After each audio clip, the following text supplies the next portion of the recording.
From June 23, 1948 until May 12, 1949, just 3 years after the surrender of Germany in World War II, the Soviet Union blockaded all ground traffic into the Allied sectors of occupied Berlin.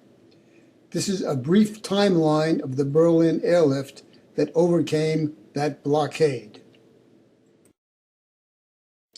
This is the German map as it looks today. It wasn't always that way. At the end of World War II, it is a country lying in ruins and divided into 4 zones occupied by the Allies, the United States, Britain, and France, and the Soviet Union, now Russia. Berlin is located deep within the Soviet sector. It is also subdivided into 4 sectors by the victors. The 3 Allied powers occupy West Berlin, and the Soviets East Berlin.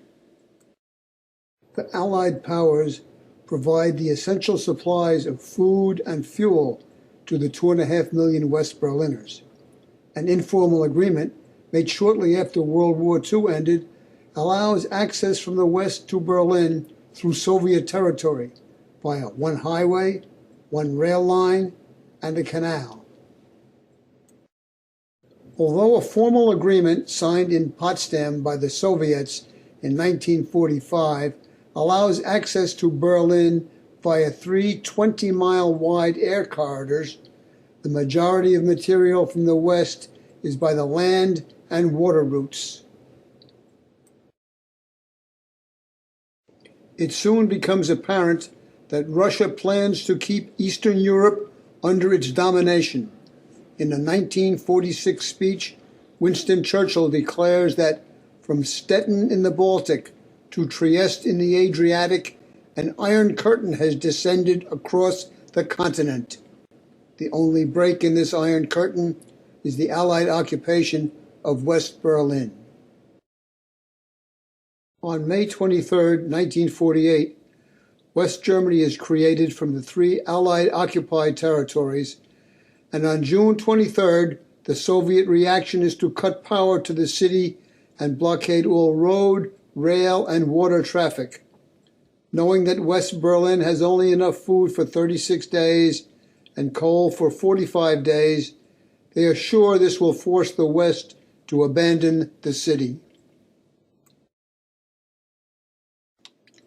Refusing to give up the city, the Allies, on June 26, 1948, begin the Berlin Airlift with 32 flights of C-47 aircraft flying from West Germany to Tempelhof Airport in the American sector of West Berlin. On July 7th, the first coal shipment arrives at Gatow Airport in the British sector. The American effort is dubbed Operation Victuals, while the British effort is known as Operation Plainfare. Nowhere near the 4,500 tons of daily supplies is being delivered, and additional planes must be added to the airlift. On July 17th, after handing out a few sticks of gum to a group of children at Tempelhof Airport, airlift pilot Gail Halverson promises he will drop more on his next flight into Berlin. They will know it is him when he wiggles his wings. The next day, after rocking his wings, the candy comes down in handkerchief parachutes that he continues to drop on succeeding flights. The idea catches on, and many pilots join in Operation Little Victuals. On August 5th, work begins on a 3rd airport, Tegel, in the French sector. By November 5th, the airport is completed, and after destroying a Soviet radio tower obstructing the flight path, Tegel Airport in the French sector opens. Soon the airlift is delivering sufficient supplies to support the city indefinitely. Aircraft and air crews continue the steady delivery of supplies. The Soviets, realizing the airlift has not failed, lift the blockade at 1 minute after midnight on May 12, 1949, restoring access from West Germany to Berlin. The crisis is over and the Allies have won the day, but the Cold War with the Soviet Union will not be over for many more years to come.